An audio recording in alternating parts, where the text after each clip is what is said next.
Olá, seja bem-vindo. Após alguns dias conturbados, consegui voltar para as nossas, para os nossos vídeos, né? Eu falei que ia ser produzido de segunda a sábado, na verdade segunda a sexta, porque sábado eu faço um outro vídeo de outro tema, de análise geopolítica. Segunda a sexta, então, estamos fazendo vídeos, uma série de vídeos sobre a identidade nacional, né? Debate sobre a identidade nacional brasileira, né? Bem, nos últimos dias houve um problema no meu blog que eu não consegui mais publicar novos vídeos, não consegui fazer novas transmissões. Então, infelizmente, eu vou ter que fazer gravações e depois publicá-las no YouTube e depois publicá-las no site, o blog www.geopolis.com.br/vídeos. Você pode acompanhar alguns vídeos e no próprio blog vai estar disponibilizado os vídeos. Todos eles vão estar no YouTube também. Então, sem delongas, havíamos falado na semana passada, nos dois primeiros dias, aliás, sobre a identidade nacional brasileira, que ela era um debate, fazia parte do debate da literatura nacional, da alta cultura, enfim, as classes intelectuais ao longo dos últimos 150 anos, pelo menos, né? Na verdade, vamos fazer uma retrospectiva para melhor facilitar. Quando o Brasil se tornou independente de Portugal em 1822, o novo país independente, digamos assim, buscou uma nova identidade nacional. Uma identidade nacional que o distinguiria da sua pátria-mãe, que no caso seria Portugal, né?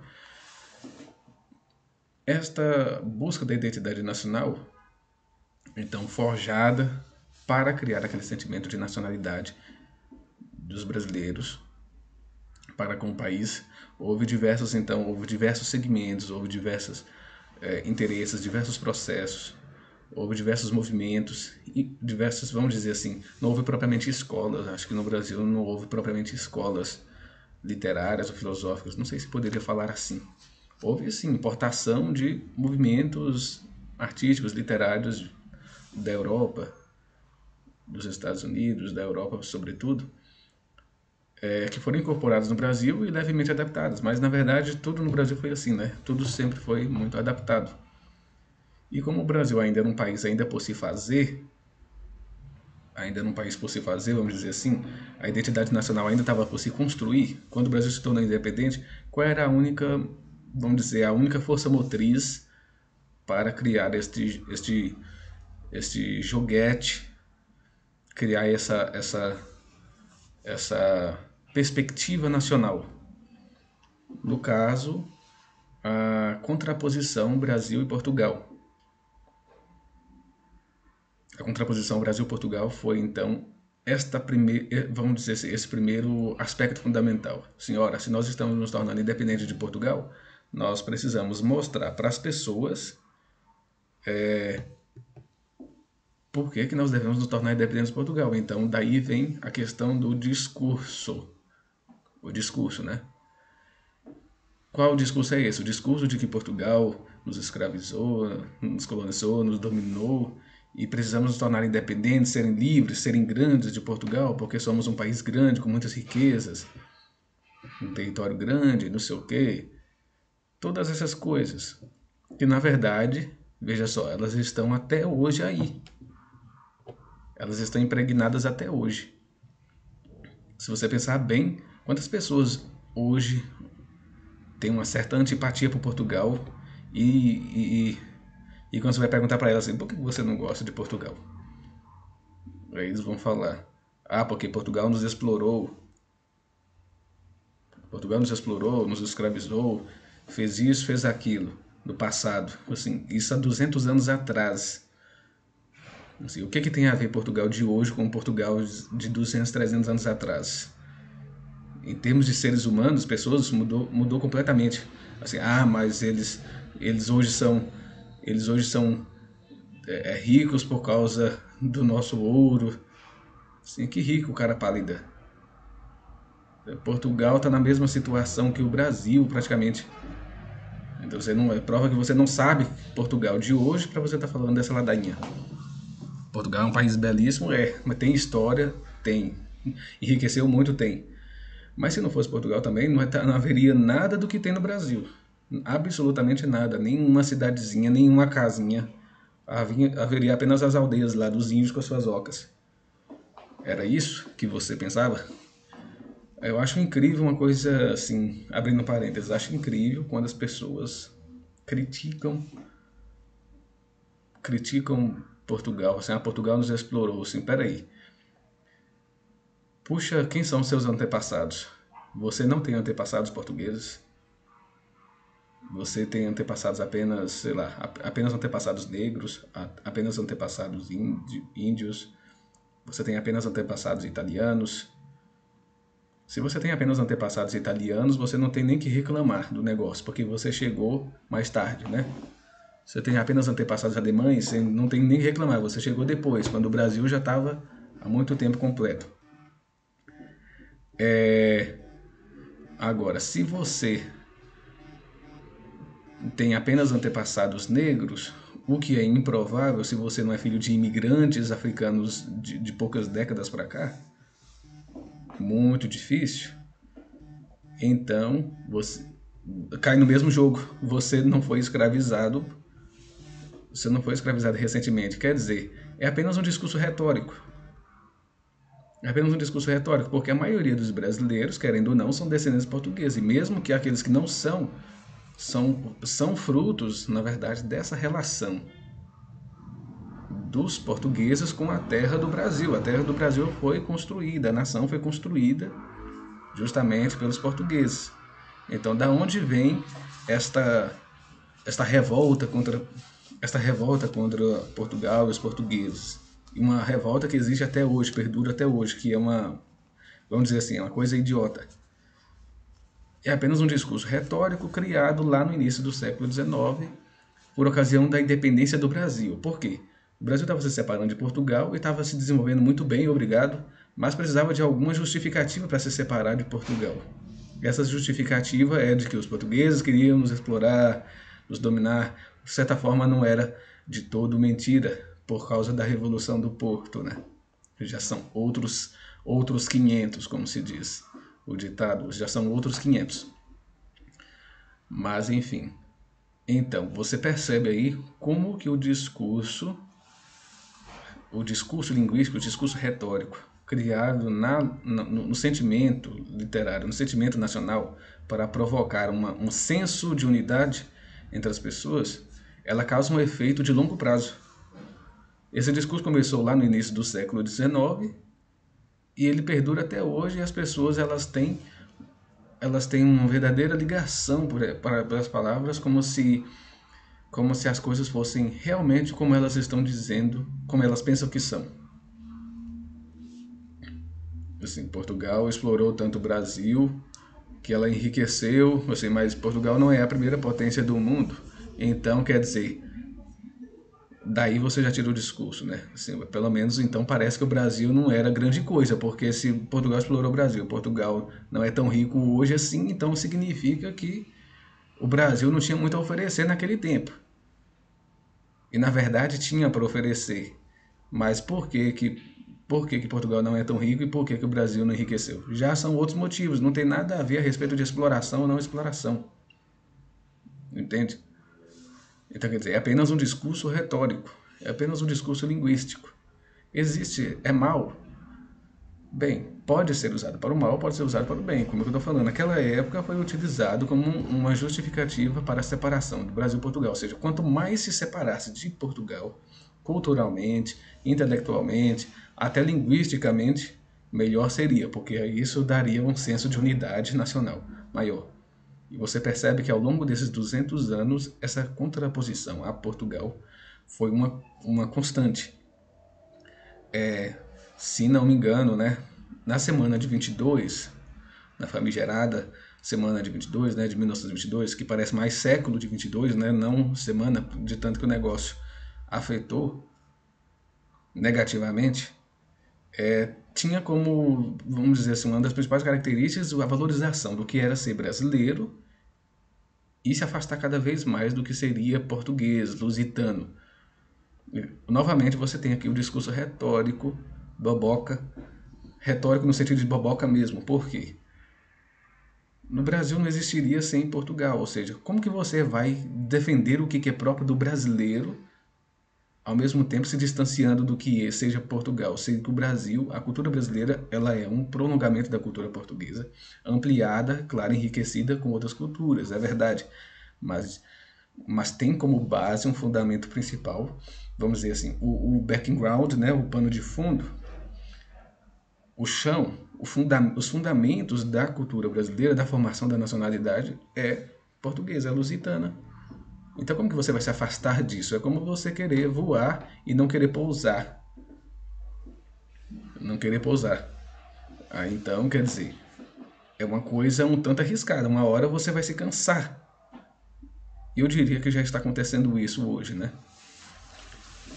Então, o discurso do afastamento da cultura portuguesa em todos os níveis, todos os níveis, jurídico, cultural, intelectual, linguístico, todas, buscando distanciar-se cada vez mais do que acredita ser português, lusitano, e se aproximar cada vez mais do que seja brasileiro, como se houvessem raízes propriamente brasileiras anteriores a Portugal ou mesmo alheias a Portugal que pudessem ser valorizadas.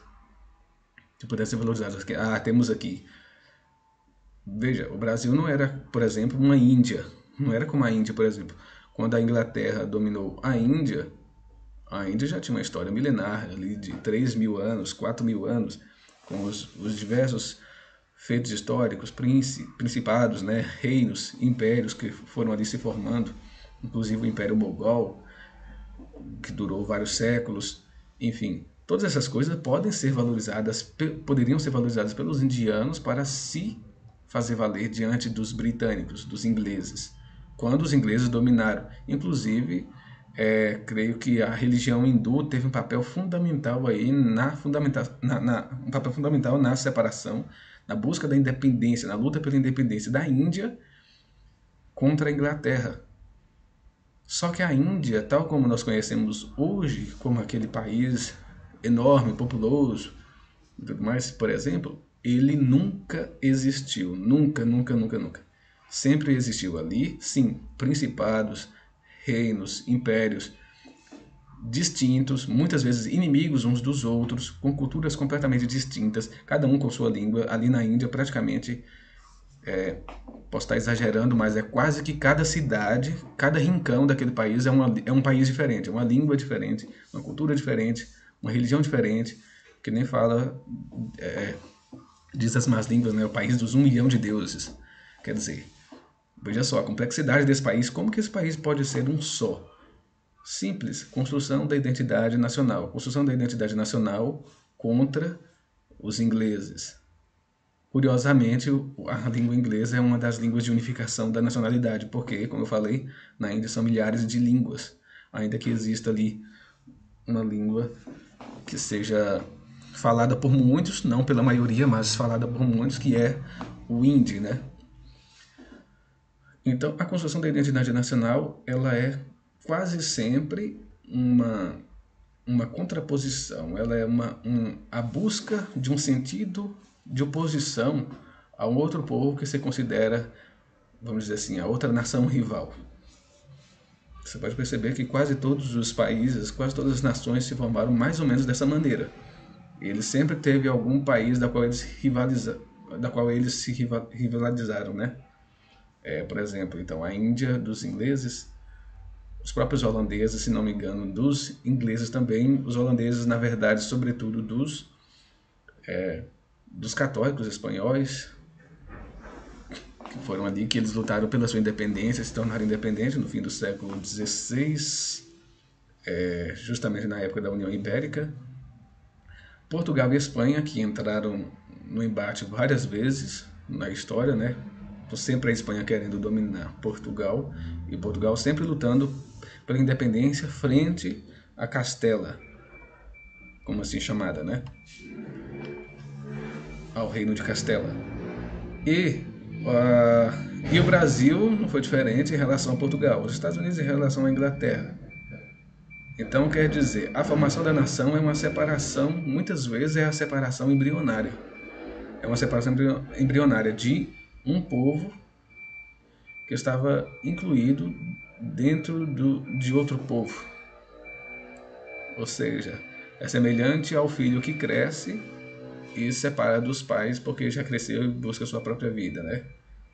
Em alguns essa relação é uma relação amigável, e outros a relação é bastante conflituosa, porque aí já depende do tipo de relação que se tem, né? Já é um assunto mais complexo. Então, isso aqui para dizer, o Brasil, ele começou a luta pela sua identidade nacional, a busca da sua identidade nacional, ali, na contraposição contra Portugal. E basicamente nesses 200 anos, o que houve foi um fomento a esse discurso, né? Houve um fomento a esse discurso. Na maioria das vezes retórico, muitas vezes não tem sentido, na verdade, na realidade. Mas é sempre com essa, mas o objetivo é sempre esse, buscar a unidade, o sentimento de unidade. Quando você fomenta a unidade do grupo, do povo, ele se sente parte, ele se sente parte daquilo e busca defender aquilo, alimentar aquilo. Ele começa a depositar suas energias naquilo, como na construção de um edifício comum. E é justamente isto. Essa série de vídeos, então, ela tem como propósito trabalhar esta questão baseada na seguinte premissa, que nas últimas décadas houve um afastamento da busca desse discurso, da busca da unidade nacional. Justamente por causa da ideia, de uma ideia antinacionalista. Por quê? Porque nos últimos 50 anos, 50, 60 anos ou mais, praticamente a esquerda dominou completamente, né, todo o discurso cultural do Brasil. E a esquerda, na maior parte das vezes, ela não busca fomentar o nacionalismo porque ela tem uma contraposição séria ao nacionalismo às nações. Por isso que ela em geral, ela coloca a defesa da nacionalidade, a defesa do nacionalismo, como sendo algo ligado a uma extrema-direita racista, segregacionista, coisas do tipo, né? Vinculando muitas vezes ao nazismo, quando na verdade nazismo, comunismo, todos esses movimentos que na realidade são de esquerda, né? Na realidade são de esquerda, eles não estão vinculados necessariamente ao nacionalismo tal como se entende a busca da valorização da identidade nacional. Ele é uma outra coisa. Ele é um outro tipo de defesa da nacionalidade, do nacionalismo. Ele está mais ligado a uma certa visão pseudomística e revolucionária, e ela é fundamentada numa série de princípios, que poderão ser explicados posteriormente para melhor avaliação, para melhor entendimento desse debate, dessa discussão. Ao certo é que existem basicamente dois tipos de que a gente poderia chamar de nacionalismo, né? Aquele nacionalismo do tipo da esquerda, que é revolucionário, e muitas vezes ele pode ser extremamente sanguinário e agressivo, como o próprio nazismo e comunismo, ou ele pode ser algo como sempre foi, que é as relações humanas, que é a busca, um povo que ele busca a sua identidade perante outro povo, né? Esse nacionalismo, ele é o que fomenta a criação, é o que fomenta basicamente a criação das nações. E então nem sempre o nacionalismo ele está ligado, nem sempre ligado a essa questão de esquerda e direita, e o nacional, porque o nacionalismo em si mesmo ele é independente de discurso ideológico. Ele, na verdade, os discursos ideológicos vai estar embutidos dentro dele. E, em geral nas esquerdas, dos movimentos de esquerda, o discurso nacionalista não está embutido dentro daquele nacionalismo. Ele na verdade, sequestra o sentimento da identidade nacional para fomentar os seus próprios interesses que não são nacionalistas, né? Mas isso aí já é uma outra questão que pode ser até trabalhado e investigado mais à frente. Aqui nós estamos fazendo um paralelo entre o começo da busca da identidade nacional do Brasil, que começou ali na independência, obviamente, numa contraposição a Portugal, que perdura até hoje. E, por outro lado, nos últimos anos, esta busca da identidade nacional que se perdeu completamente pela esquerda brasileira, que ela buscou fomentar, na verdade, um antinacionalismo contra todo tipo de forma de identidade nacional, exceto aquelas que estejam ligadas a meros estereótipos, a meros arquetipos de linguagem, com outras finalidades, que não é a finalidade da identidade nacional, já é uma finalidade do discurso retórico ideológico, que fomenta apenas a ideologia esquerdista, que, repito, não tem nada a ver com nacionalidade, tem a ver com o discurso ideológico revolucionário. Já é uma coisa completamente diferente. Então, nos próximos vídeos, nós vamos continuar falando sobre esse assunto, prosseguindo de como foi evoluindo o debate sobre esse tema da identidade nacional. Essa gravação já está um pouco longa. Continuar amanhã, se Deus quiser. Espero que você goste. Se você estiver assistindo pelo YouTube, curta, compartilhe, deixe seu comentário, sua opinião, enfim. Até amanhã, se Deus quiser. Tudo de bom.